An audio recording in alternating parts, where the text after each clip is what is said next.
Hello, hello. Here we are. It's Friday again. Yay! Short week. It's almost over. Welcome to the IT Hour. We are excited once again to have you all. Thanks for coming. See, people are trickling in. We are going to talk about Apple today. We've got lots of great stuff in store. We have our resident Apple expert here with us today. So, as usual, we're going to talk about community and meetups and product and then jump into the main topic. Thanks everyone for joining us. We've already got some things going in the chat. We're talking about football and foosball and Bobby Boucher. So it's a fun time already, and we are so happy to have you all. I'm excited that it's Friday and getting to kick back and do whatever. I'm not sure yet, but I'll figure it out. I'm just glad that fall is almost upon us. All my friends that are big Halloween fans are already like, it's September. I'm officially putting out my Halloween stuff and forget about summer. I just wish the weather would stay the same. It's still warm here, but all good. All good. How are you all doing today? Doing awesome.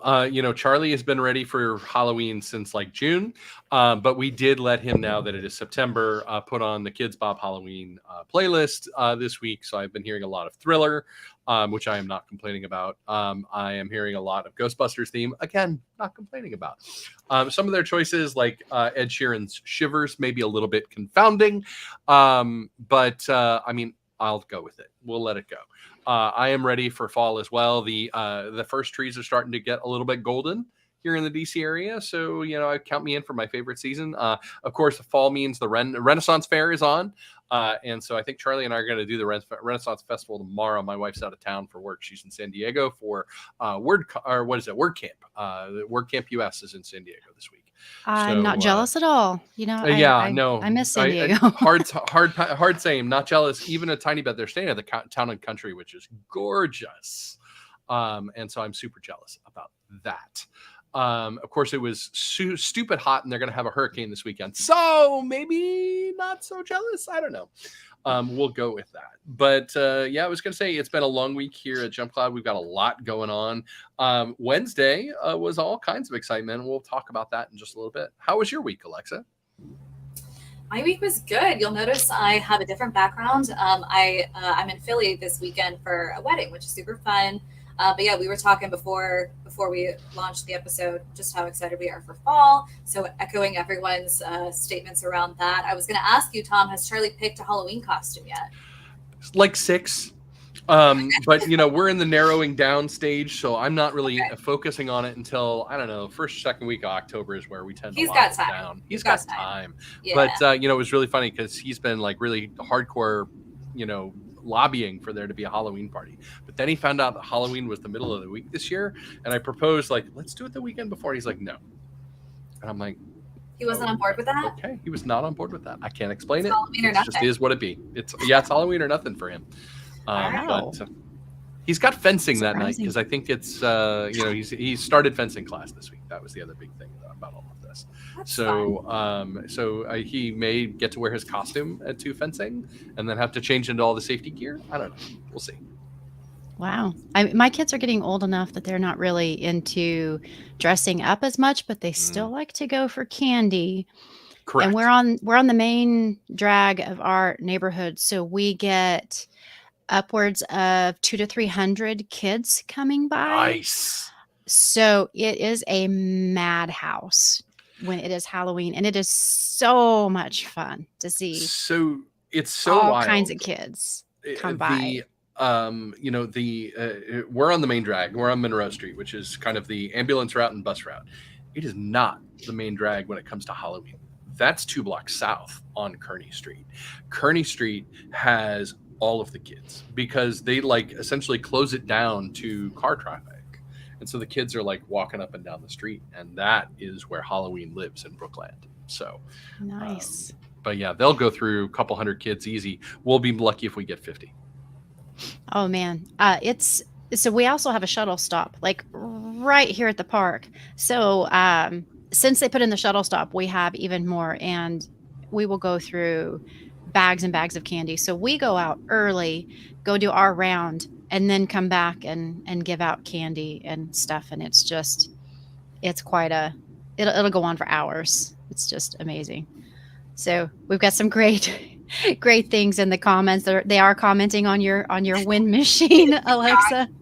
It turned on literally as soon as I hopped on this call, and I was like, of course. And yeah, I'm hoping it turns off soon because I'm just being like blown away over here. I don't know. You guys are like, I'm going to. Yes, I'm a model today. It's perfect. All right, so we will jump into what we have going on today. Community update. We always start with this, and we've got a handful of things going on. Jurgen posted a script about installing Winget. I remember before we had a debate about whether it was Winget or Wing It. I say Winget because it's Windows. In the system context and applications via Winget remotely. That's a really interesting script that Jurgen posted, so go check that out if you're interested. RN Hurt just configured SSO for UTrack and shared how they did it. So if you are curious, go check that out as well. And Krishnan, one of our PMs, gave a quick overview of our Radius auth using Azure AD credentials. So you might want to go check that out and see if that's something you want to get enabled. And user Slim Jim, love it, has some conditional access questions. So go take a look and see if you can help answer their questions. But please try not to channel Macho Man Randy Savage if you're going to do that, because that's immediately what jumped into my mind when I saw the name Slim Jim was step into a Slim Jim. I mean, how could it not? But maybe that's just me. I don't know. So I will put a link to the community. Yep, Rob's got it. Step into a Slim Jim. And actually, when I post the link to this in the IT hour like I normally do, I'm actually going to, of course, post a link to one of the commercials, because how can you not? I found one that I found one with a terrible resolution and one with a decent resolution. So I will post that in there just so you can, have a little bit of throwback, a little nostalgia for your Friday. Step into a Slim Jim. Alexa, how are meetups? Meetups are good. So I know last week I talked about the Singapore meetup that was happening this week. So we had that yesterday, and it sounded like it was a lot of fun. Looking forward to hearing a little bit more from the team about how that went. But we had, that was our record registration. I think we had almost 30 people register, which is amazing.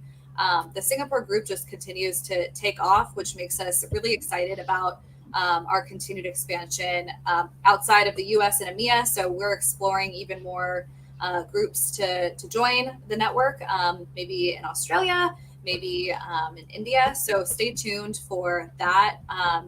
And yeah, next week, as we've been talking about, we have the DC meetup. So DataCon is happening next week, and we planned this meetup around that so that we could, invite everyone who normally is in our DC group, but then also try to get some other attendees, maybe just people who are in town for the event. So if you're in the DC area, or if you'll be in town next week, make sure you register for that. I'll drop the link to the event in the chat here in a second, but it's going to be a great time at City Tap. It's bar in Penn Quarter. So Tom will be there. I mean, what more incentive do you need?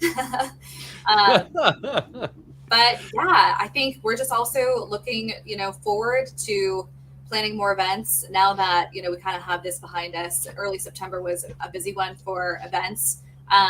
We'll start to plan even more. So stay tuned for updates and announcements. Absolutely. Let me, Rob, road trip, right? I'm going to post, I'm going to post the link to Tom's post with his local guide to DC. Yeah, it was a lot of fun to get out and film some of my favorite parts of DC. It was great. I went to Ben's Chili Bowl for lunch that day, so I had my half smoke all the way with some cheese fries and a soda, and I felt a lot better about life. And then went for a long walk around the neighborhood filming, because it took me like more times than I would have thought to get all of the words in the right order out of my mouth. and had a couple people on the block kind of like looking at me as I walked up and down the U Street doing this for a couple of times. So I was going to say, if you've never been to DC, Rob, I'm looking at you. It is a fantastic town.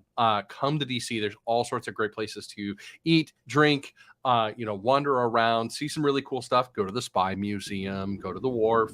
A lot of really neat stuff there in DC. Plus, we've got the Textile Museum, all of the Smithsonian's, and they're free, ladies and gentlemen. They're paid for by your tax dollars or everyone else's tax dollars. If you just want to freeload on us, that's cool too. That's cool. But DC's got 700,000 people living in it. Folks don't think about that a lot. We're the 64 odd square miles here inside the bounds of the district, and there's 700,000 people here, and not all of them in politics, and great neighborhoods with great places to eat, drink, wander through, great history. DC is a big history town, not just for like the big revolutionary stuff or the big national stuff. There's a lot of great, really interesting DC local history. And it's not all just Marion Barry. So please leave the Marion Barry remarks at home. Thanks. Plus, if you've never stood at the foot of the Lincoln Memorial, just go do it, because just the sheer size of it is pretty awesome. And then you can turn around and look down past everything, and you're just like, wow, this is cool. So, I mean, just wandering around and seeing all of that stuff is pretty neat. And while you're I need down to take there, my kids. Go down to the DC War Memorial. It is the only privately constructed memorial on the mall. It is for the World War I dead from the District of Columbia. And it was paid for by residents of the District of Columbia. And it's a beautiful cupola dome marble construction band shell that was built for John Philip Sousa's band. So it will fit the entirety of the band there. So it's pretty cool. Yeah. So what I'm hearing is everyone who's on this call today should make the trek to DC next week. Let's all meet up. No, but DC really is awesome. I mean, I've been a bunch, and I feel like every time I go, it's a completely new experience. There's so much to do. So yeah, looking forward to that one for sure. Awesome. So we put a link to the meetups.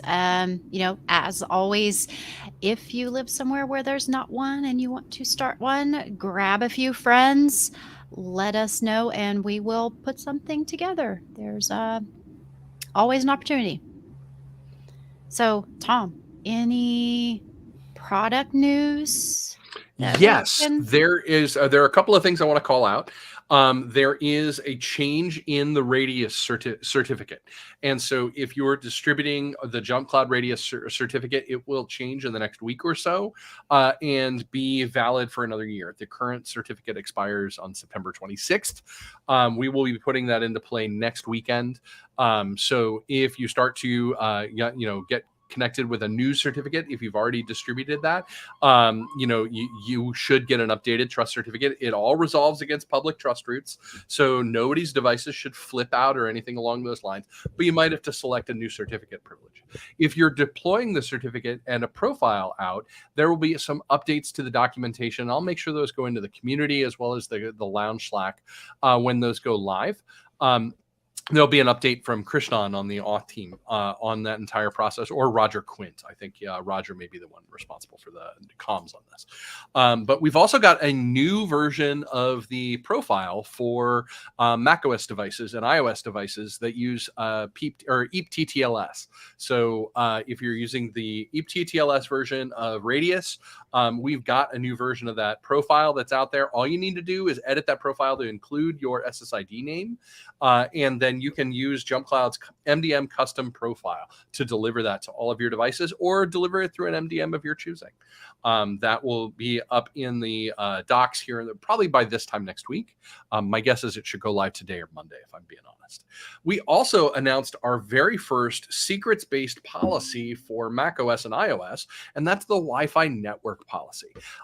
For a long time, we really wanted to get this out there, but we didn't have a great way of storing your Wi-Fi Wi-Fi credentials in the most secure fashion. And so one of our teams, Team Tritium here at Jump Cloud, which I'm one of the PMs for, has been working hard on this, and we actually got it so that you can give us your network key, so your pre-shared key. We'll store it securely. We'll treat that field as a password field. We will store it securely in our database backend so that it's encrypted in a way that we even can't get to. So at that point, the profile will be delivered out to your devices in an encrypted fashion so that anybody in between you and those devices can't read your Wi-Fi password. So there is a most secure way of handling this for handling these new profiles. Those are available out there. We're hard at work on an Enterprise 802.1x Wi-Fi profile as well. That should be coming out probably in October. So there will be some more ways to connect your devices using the profiles we already have and know and love. So there's some really cool stuff coming. I'm really excited to show that to everybody. And we'll have those in future updates. Continued testing of the remote access, remote access plugin and the password manager are underway. We'll have some more news about that in the next couple of weeks. But know that I'm really excited about this and I can't wait for you to see it. So. I couldn't tell. I couldn't tell that you were excited, Tom. Does that help? Poker face. I know. Such a poker face. You need to be more clear about that. Well, that's great. And speaking of other product news, so next week we're going to talk about DattoCon, and the week after that, we're going to be talking about password manager, and then a couple weeks after that, remote assist. So we've got some really cool demos coming up and some really fun things. The password manager is starting to go into early access for a handful of people who have asked for it. So if you have asked for it and you haven't gotten that yet, just be patient because they're working through the list. It's a lot of people are excited about it. So we're very happy. But official announcements will be going out soon. But we have sent newsletters and stuff telling people that it's coming. So it's no secret. I'm not revealing anything that I can't reveal. But there's lots of good things coming. So stay tuned to the IT Hour because we have lots more to come. Woo, woo, woo. Chair dance. So now we get to the main part of the show. I won't say the fun part because it's all fun, right? It's all fun. But let's talk about Apple. And I saw somebody threaten to leave. I'm going to be, calling you out in just a moment when I go back and see who that was. But yes, we are going to talk about Apple because big news coming out on Apple devices and stuff. Tom was riveted to his chair earlier this week when they were talking about everything. We've got new iPhones, new safety features, new watches, new iOS. Let's jump in. Tom. Yeah. Take it away. So, Apple does these events every fall. We've used to the calendar changing over to September and getting an Apple event in the first 2 weeks on a Tuesday. Obviously this year they did it the week of Labor Day. And so there was a little bit of a delay. It's not usually Tuesday. We get to go through to Wednesday for this one. Wednesday afternoon here in DC, we fired up the TV, the Apple TV that sits just above me, and watched Tim Cook and his team talk about some new product releases. There were 3 new major product releases from Apple on Wednesday.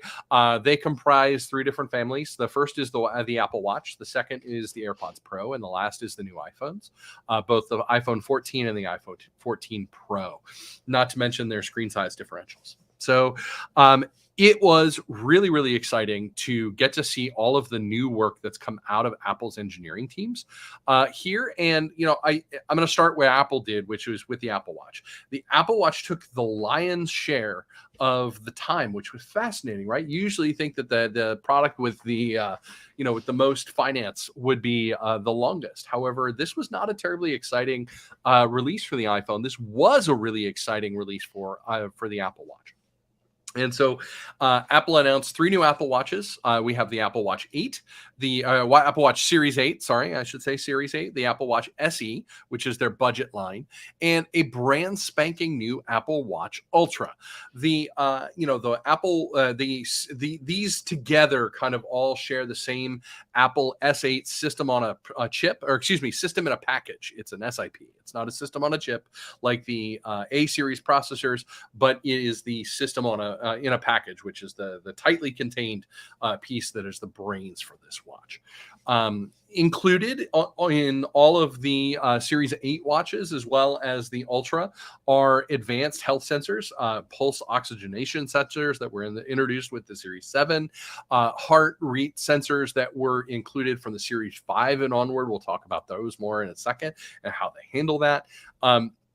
And, there are a huge amount of new sensors in this one that aren't just health related. We get a high G, crash sensor.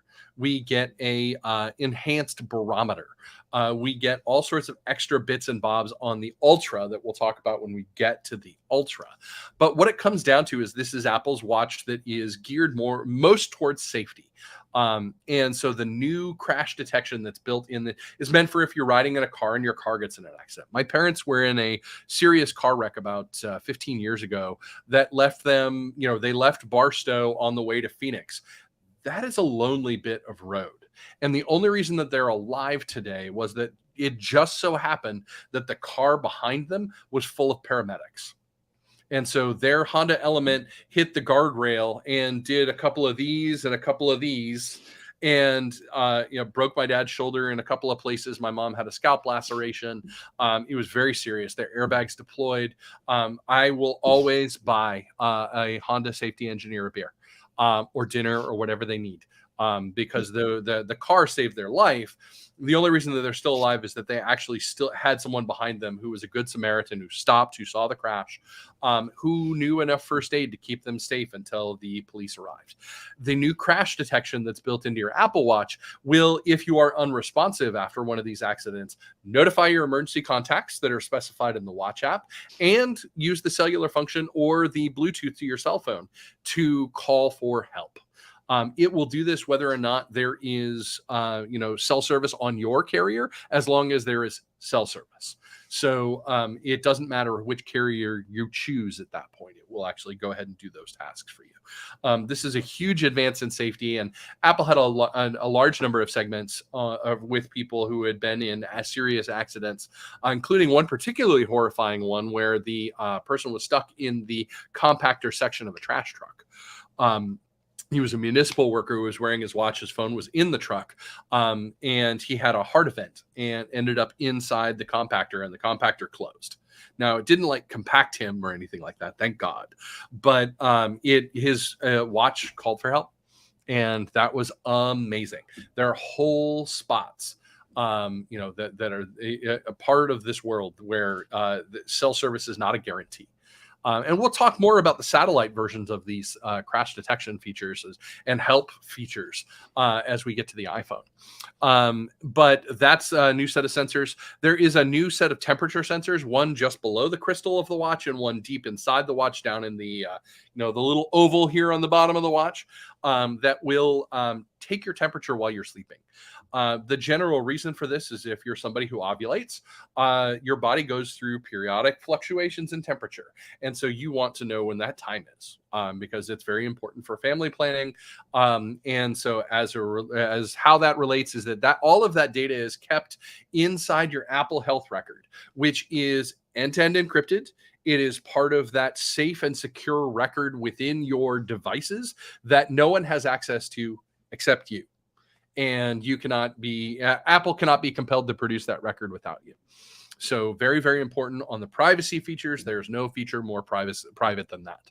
So there's been a lot of attention paid to that security and privacy element of the health data that your devices collect on your behalf, because it's on your behalf, not on anyone else's. So lots of really great stuff in there. If I had to, put out the buying guide, I would say that if you don't have a watch at all, get an SE. You're not going to see a huge amount of difference between the SE and the 8. The SE is a great entry-level watch, starts at $249 with cellular, $299. This is a great extension for example, Charlie is 4th grade. I would love to, as he grows up, he's really intent on getting to the point where he can catch the bus in front of the house to the metro station, take the metro station 3 stops south, and then get off and walk the 4 blocks to school. And while his mom and I are not on board with that yet, like, we know that day is coming. And we'd like to have a way to make sure that he has a way to reach us, that he has a way to put his Smart Trip card, which will pay for transit, on his Apple Watch, or, a small card so that he could buy a snack after school and eat that on the way home. And, we'd love to have that available. Apple has family setup for the devices, which means he doesn't need one of these, which I kind of don't want him to have until he's a little bit older and understands the world a little bit better. But I'd love to be able to reach him, have him reach us, be able to send messages back and forth, do all of those things. You can do all of those things in family setup, which is a great feature that's available on any watch, Series 5 and later. So you don't have to get the latest version of the watch if you've got a hand-me-down that's a Series 5 and later. And if this one weren't a 44 millimeter and way too big for him, he'd probably be getting this one when I hand it down. But, I think that's the really neat part. There's the other interesting part of the watch guide overall is the holy crap, there's price points for everybody. $249, $299. The next step up goes to the Series 8, which is $399 without cellular, $499 with. If you want to go from the 41 to the 45 millimeter size, so go for a slightly bigger wrist, slightly bigger size, there are, it's a premium of about, I think it's $70 or no, it's only $30. So it's $399, $429, and then $499, $529 for the size differentials. And then, of course, if you really want to spend the big bucks, you go for the Apple Hermes partnership, and you get the fancy watch straps. There are brand new fancy watch straps from Hermes, Hermes being the famous Parisian leather company, who are high fashion, like super high fashion, like way more fancy than I'll ever be. But they have beautiful double tour leather bands, as well as now a new double tour that also includes a beautiful silver chain. So I was going to say, take a look at those, but recognize that that's a 4-digit watch now. You can also go up to the stainless steel models, which are much more robust in those circumstances. The stainless steel model is much more impact resistant, uses sapphire crystal on the glass face instead of the Ion X glass, and they start at $699, but all of the models include an eSIM for cellular. So what's really nice is that since it's an eSIM, you can trade that out for anybody. So that if you decide, hey, look, my T-Mobile account's not doing it for me, I want to get an El Cheapo SIM from Cricket or somebody like that, as long as there's eSIM support, you can get a super cheap plan for that. So you have some options. But yeah, I was going to say, that's the nice thing about the watch overall, is that there are price points for everybody. I would say that, there's not a huge step up anymore between the aluminum and the stainless steel, except for durability and weight. If you like a chunkier watch, if you like a more robust watch, you can step up to the stainless steel and pay another $200, $300. That kind of takes us to the Apple Watch Ultra, which is intended for people who get lost in the woods and or go scuba diving. That is the best way to describe it. It's a solid titanium watch. It contains a brand new 49 millimeter display. It's Apple's brightest display on your wrist, with up to 2,000 nits of brightness. It is intended for use down to 100 meters of depth. It contains a scuba dive computer, so that that if you go scuba diving, you need a dive computer, because as you go down, the gas that you're breathing in through the regulator is compressed, right? And it's coming out of the compression chamber into your lungs and all of those kind of things. Contains not just air, but frequently some nitrogen. The bubbles can end up in your bloodstream. And you got to come up very, very slowly. Yes. Because if you come up really, really super fast, you risk a condition known as the bends, which is super bad and can kill you. So on a scale of 0 to painful, bad, I hear, right? It's a really bad way to die. I strongly recommend not dying wearing your Apple Watch, although it will call for help, so good for that. But if it has cellular service underwater. or you just float to the top eventually, right? Yeah, I mean, the bubbles will bring you to the top because the bubbles start oh, coming. Dear God, this got dark and Yeah, you took the words out of my mouth. This got dark quickly. I'm sorry. We're gonna get back on the track here, but the watch also features an 86 decibel siren, so that you can make yourself audible in the event that you are out in the woods and you need to summon rescue. My friend Ben Harris, I love my friend Ben. He is tremendous. He and my friend Tim were out walking in the southwest of Ireland, out well away from normal, and Ben slipped in the grass and he shattered his ankle.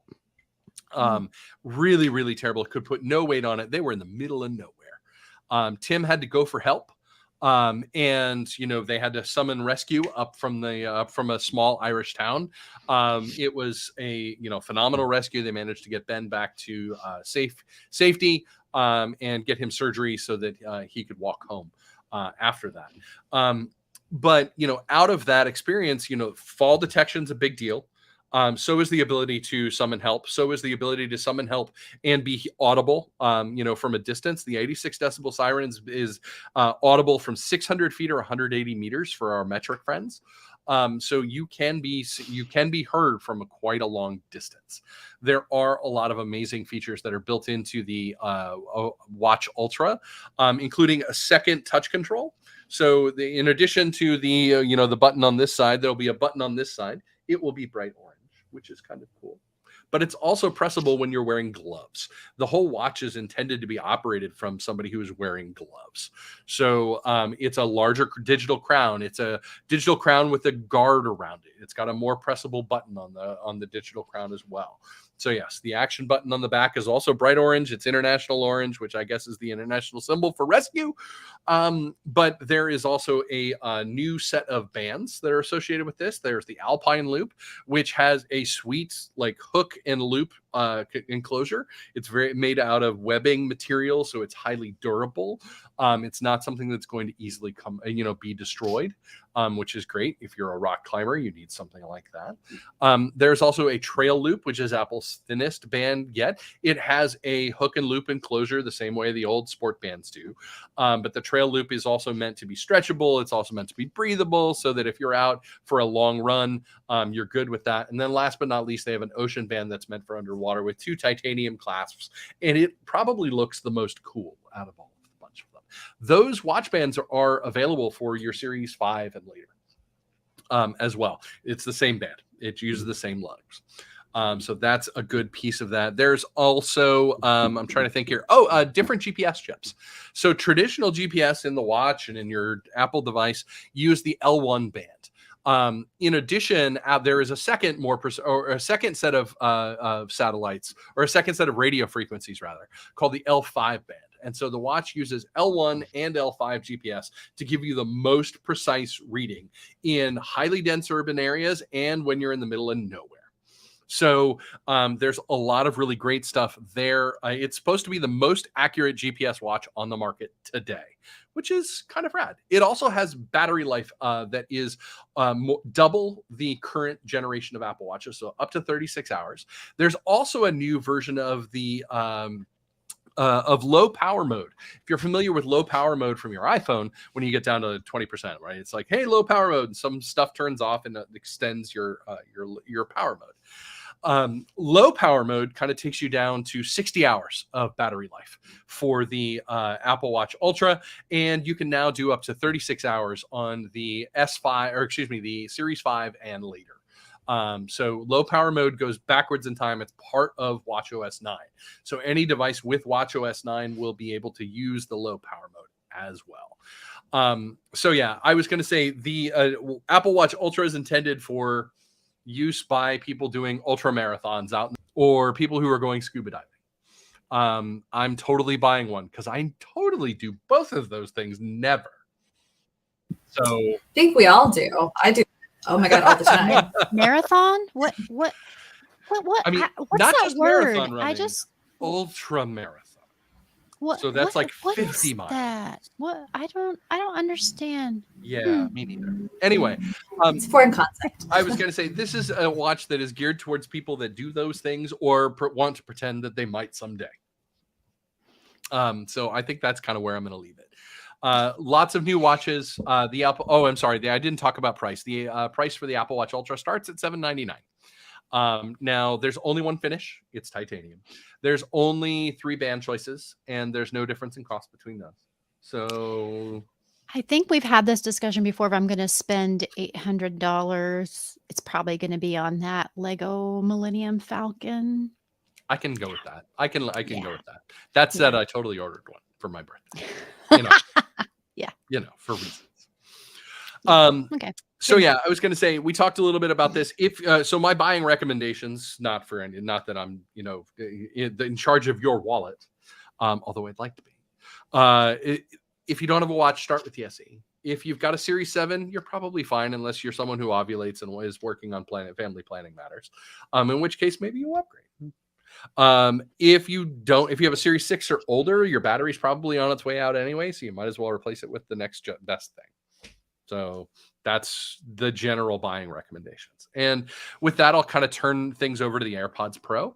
That was the next piece of the things that, Apple, the AirPods Pro are Apple's best-selling AirPods, which I thought was fascinating. I wasn't expecting that. I kind of would have expected the plain AirPods to be the best sellers, or I wasn't expecting the AirPods Max to be the best sellers. I knew better than that. Mm-hmm. But the new version of the AirPods Pro, it's the 2nd generation, has a new set of wireless chips in it, the H2. This is the processors that power each of the AirPods. It gives you better audio, better spatial audio, better battery performance. It's up to 6 hours with active noise canceling or transparency mode enabled. Your battery case now goes up to 30 hours, which is 5 full charges for the AirPods they're in, which is rad.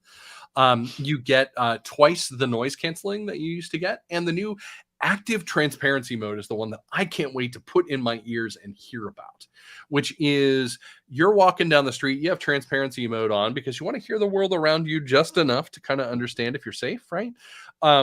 If there's a siren or a jackhammer, it's going to mute those sounds differently than the other sounds of the world around you. It's going to use adaptive microphone choices as well as algorithmic choices to reduce the amount of noise that you're experiencing there. So, I think that there's a lot of really good things going on. In the AirPods 2, the price is unchanged. Or the AirPods Pro 2 is price unchanged, $249.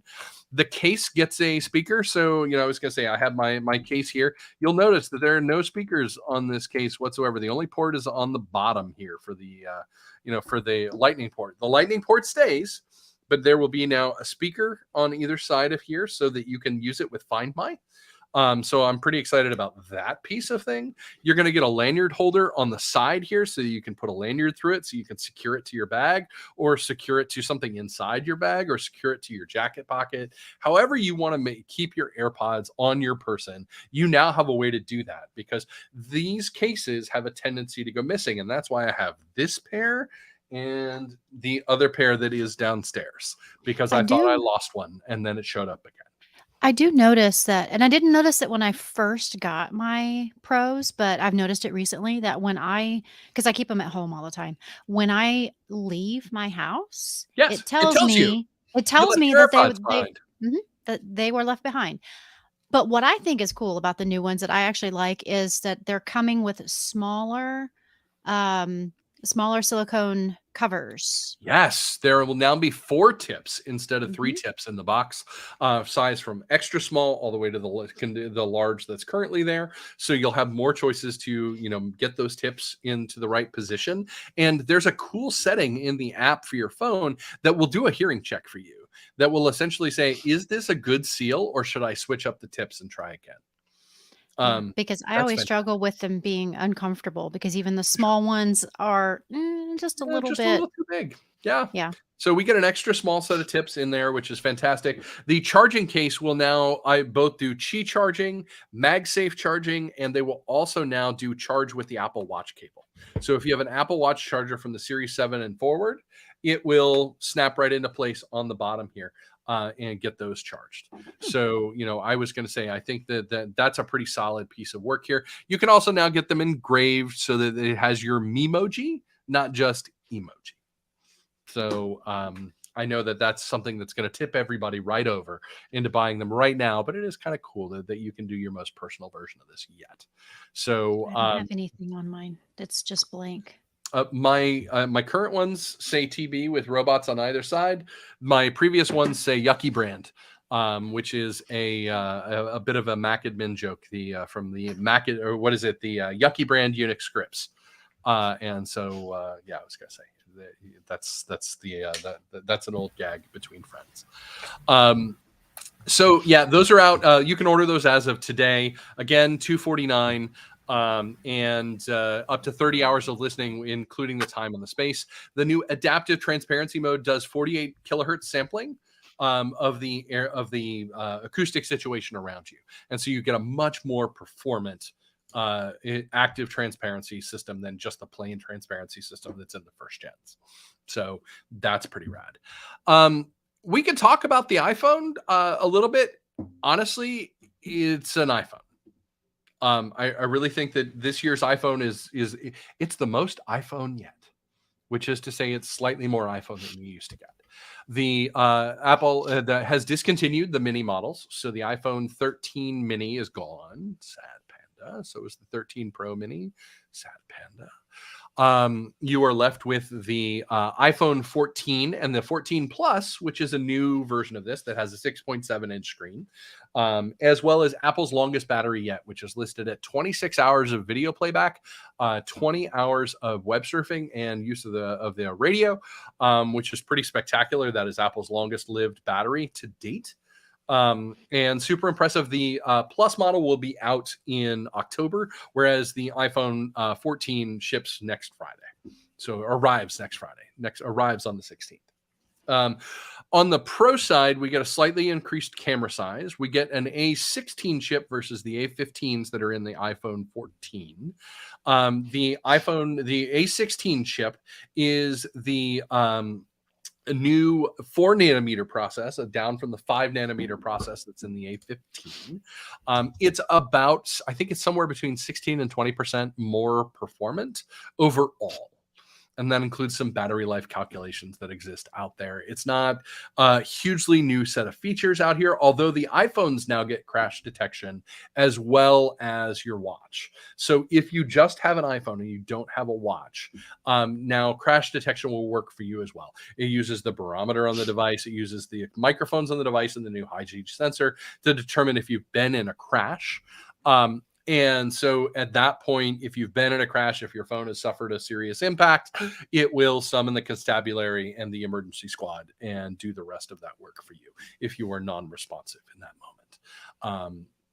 So there's some really nice things that are in these chips. It's pretty stellar. The colors are deeply boring. It's a violet, light purple, a light blue. You still get a product red plus a midnight and a starlight. It's super boring. The prices are also unchanged. $799 and $899 for the iPhone 14 and 14 Plus, with the Pro model starting at $999 and $1099, depending on size as well as storage space. Storage spaces are the same as last year. There is a very interesting piece here around the iPhones 14. There's no SIM card. It's all eSIM. It's dual eSIM on the inside. Apple supports multiple eSIMs so that you can have, your primary coverage like I get with T-Mobile, but I could add an international eSIM if I went to Spain. And so those are things that you can support here as well, which is spectacular. There's also a really interesting piece of change here, which is the new Emergency SOS Mode. So I spent a lot of time in California in August, and I did a lot of driving around through the space. You will be surprised to know that despite the fact that it is California, the most populous state, there is a fair amount of California that has no cell phone coverage. I'm not talking about had no T-Mobile coverage. I'm talking about has no cell phone coverage at Desert. Lots of desert. Yeah, and I was gonna say I was up in the foothills of the above Napa. We went for a drive and went to Lake Berryessa and things along those lines. Some of those back roads had no coverage whatsoever. The emergency SOS feature that's brand new in the iPhone 14 uses your antenna on the device to talk to satellites. Now, I'm not talking about the near Earth orbit satellites that are in the 60 to 80 to 100 miles above the Earth. I'm talking about the really far up there satellites at 870 miles above the Earth's surface. And so your phone can, in a moment of trouble, if you are in the clear or under light foliage, talk to a satellite 870 miles above you and send a very brief message that says to somebody, here's my GPS. Here is what happened. Here's who's with me. Here's what supplies I have. Apple takes you through a little wizard on screen that will help you define your current state and then summon rescue for you. It uses terrestrial ground station and text messaging stations to deliver that message from the satellite condition down to terrestrial stations and then send. So it is a phenomenal piece of engineering here. These messages, despite the fact that they take less than a third of a traditional message in size, can still send over 15 seconds if you are in the clear and up to 2 minutes if you're under foliage. It requires incredibly precise radio communications with a satellite 870 miles above your head. And you have to point your phone in that direction. And it will help you line up the radio so that you're pointing in the right direction while you're doing it. Fascinating, utterly amazing piece of engineering. And it's guaranteed to save your life not guaranteed, but it's certainly advertised to save your life in a situation where you would normally just straight up be dead. So I'm pretty cool. Stoked for this. This is available in the 14s and the 14 Pros. I think this is a huge bit of safety engineering that I'm really excited for. Let's see, I'm trying to think here. In terms of the iPhone 14s and 14 Pluses, we keep a 12 megapixel camera with 1.9 micron pixels. It's got a faster aperture at a 1.5 as opposed to a 1.9. It's got a 49% low light improvement in the camera in terms of how it works in low light. It also has a 12 megapixel front camera, which is the true depth camera, useful with the dot grid sensor to do Face ID and handle. It now has autofocus where it didn't before, and it has something new in the device called the photonic engine, which is an enhanced image pipeline for digital processing and computational photography, which is fantastic. Apple continues to harp on the environment. They're still on pace for a goal of carbon neutral, and things like this, really help them get there. Some of their, environmental initiatives were a big part of Wednesday's discussion. That's either interesting to you or it's not. And I feel like I'm going to gloss over it. Again, the 14 is out next Friday. The 14 Plus is due in first week of October. And that kind of takes us to the Pro. We get 3 colors of Pro again. We get black, gold, and silver. And then we get deep purple, which, aside from hearing the guitar, in my head, exactly. I was honestly expecting them to use that in some of the videos that they used. They did not want What a missed opportunity. My guess is they ran into licensing trouble. Maybe so. Which is wild because they're Apple and they shouldn't have licensing trouble. Come on, Apple Music. It's got to be in there somewhere. Regardless, it is also, I was going to say, I also call it Thanos purple. But that's neither here nor there. It's not quite this. It's too bad. It's not quite this purple. I wish. So there is something awesome in the iPhone Pro that I want to talk about, and that's the dynamic island. So, since the release of the iPhone 10, we've had this stupid notch in the top of the screen. It's not stupid. It actually serves a purpose, but that is neither here nor there. It's kind of felt stupid. It's been highly criticized. Apple has something better here, which is called the dynamic island. And I'm going to find the video for this because I came away deeply impressed with Alan Dye and his team of engineers because of the design language they're using around this piece. They have moved some of the sensor apparatus that was in the notch underneath the screen entirely. And so the laser dot grid, I believe, is what's presented underneath the screen. And then the camera and one of the other IR sensors is available above the glass. Or I'm sorry, above the pixel matrix. And so it's cut out of the space. Apple is kind of using the new lozenge that's at the top of the screen as a focal point inside the device to treat it as a focal point within the UI. And that is where your alerts at the top of the screen are going to like come out of. There will be a slightly wider lozenge that displays some of your current statuses available there. Like, is the microphone recording or is the camera on? Those things will extend out of that. Dynamic Island is the name of the feature. And while I totally saw Dynamic Island open for Arctic Monkeys once, I actually don't mind the name. It's oddly named, but it's well descriptive of what it's actually doing, which is to say this is a part of the device and a part of the user experience. And it's actually really, really cleverly done. Watching the video for when they introduced it, I was really taken by the aesthetic design language that they've chosen for this. And it's really good design. It's nice to see Apple go into something like that and treat it with the holistic sense that they needed to do here. If we look at the rest of what's going on with the phone, the Pro Max is again 6.7 inch screen. The Pro is a 6.1 inch screen. It has a new display controller in the A15 the A16 Bionic. Yeah, so the A16 Bionic chip has a new display controller that's contained in it. And that display controller allows for an always-on screen with a 1 hertz frame rate, same as the watch. It will allow you to display. Oh, hi, Kitty. I'll pick you up in a minute. Chill out. And we'll bring macro onto the thing here once I've done talking about the iPhone. But it also allows for 2000 nits of brightness, which is substantially more than the 1400 that was in the previous model. It's not clear under what conditions the 2000 nits will be there because it can't be all the darn time. But it probably will be in the brightest of sunlight at that point. We get a 48 megapixel camera sensor that is behind the primary camera.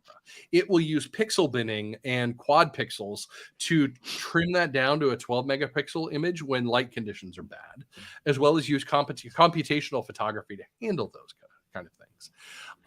And so a lot of those good things here are going to be a much more quality experience in low light conditions.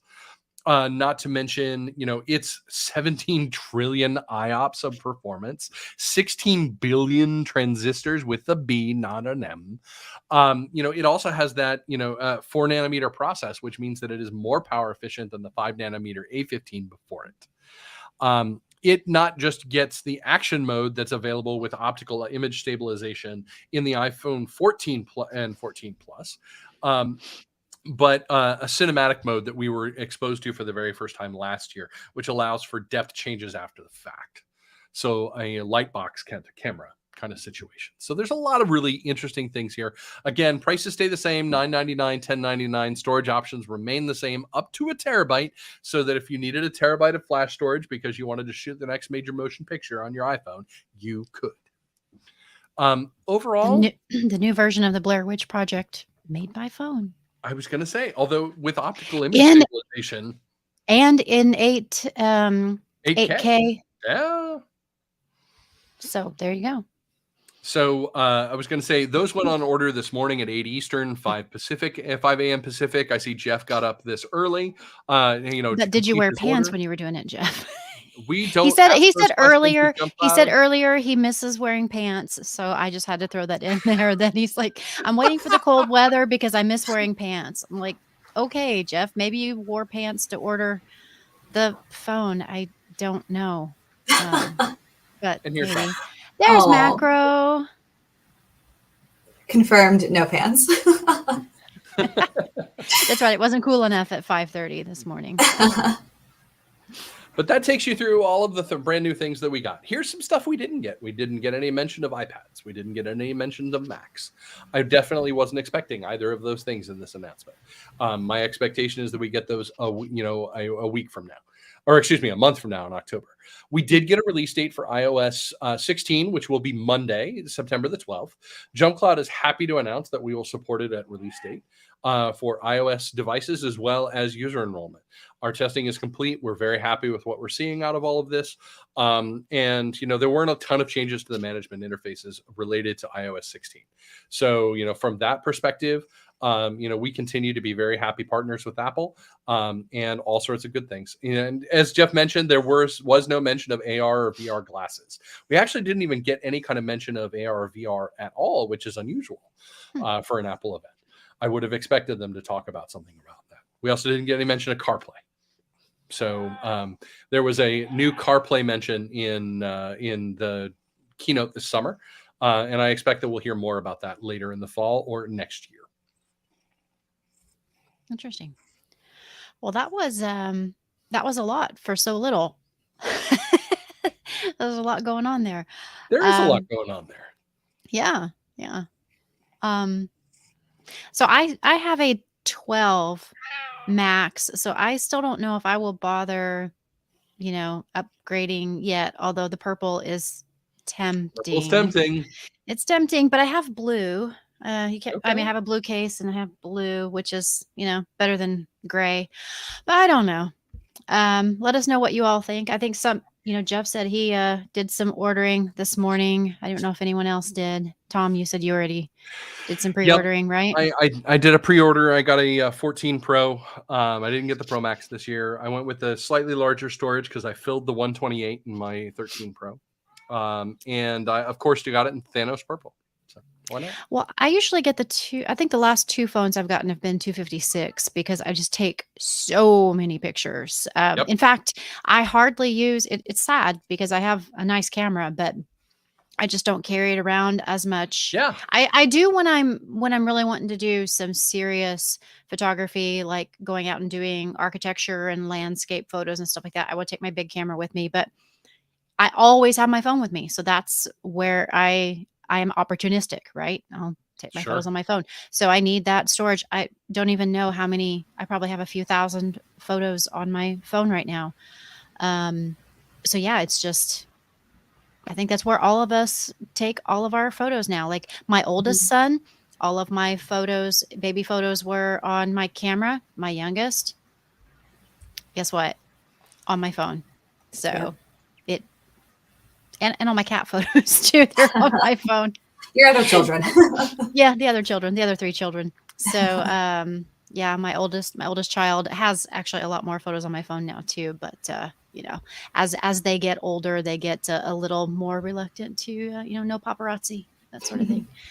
So we are almost out of time. So I think we will just kind of skip the other news today. But by the way, there was a 0-day Chrome update recently. So if you have updates, go do it. Go update your Chrome. And Samsung had a breach recently, so go check that out. There are definitely some things going on, so please keep updating the news, and we will snark about that next time. Thank you, Tom. Thank you, Alexa. Thank you. By the way, we didn't talk about your hat and how you are goading the Philly fans by wearing a New York hat in Philadelphia. Didn't get any comments in the airport, which I was kind of surprised about. There was some chat in the chat. People have been commenting on it, but look, yeah, us Mets fans, we don't often get the chance to brag. So when we do, we have to. So yeah, well, we were the Mets are going all the way this year. At least you weren't wearing a Yankees hat, because if you were, I might have had to boot you out of the the thing. So at least there's that. You're still okay. You're still part of the family. It's okay. Thank you. Mets are friendly. Yeah. With that, we look forward to seeing what has happened next week after DattoCon. Tom will be back with one of our colleagues, Chris. No? Yes. I Yes, may be out Chris next Tate. week. Chris Tate will be back. I may Okay. unfortunately have a family funeral to attend next Friday. Oh, So no. Sorry to if hear that's that. the case, I will be out of town. Okay. Well, we will still have a post Datacon, but hopefully Mhm. you will be able to give us an update on how the meetup goes so we can Yes. relay that to everyone. And it looks like I think Dennis was one of the ones that said he was going to be there. So you'll get to see some of our peeps there. Yay. And yeah, we'll look forward to post Datacon and other things going on. And we will see you all next week. Thanks for joining us and hope you have a really lovely weekend. Indeed. See y'all Happy later. fall, everyone. Yes. We're Bye, getting there. everyone. Bye all.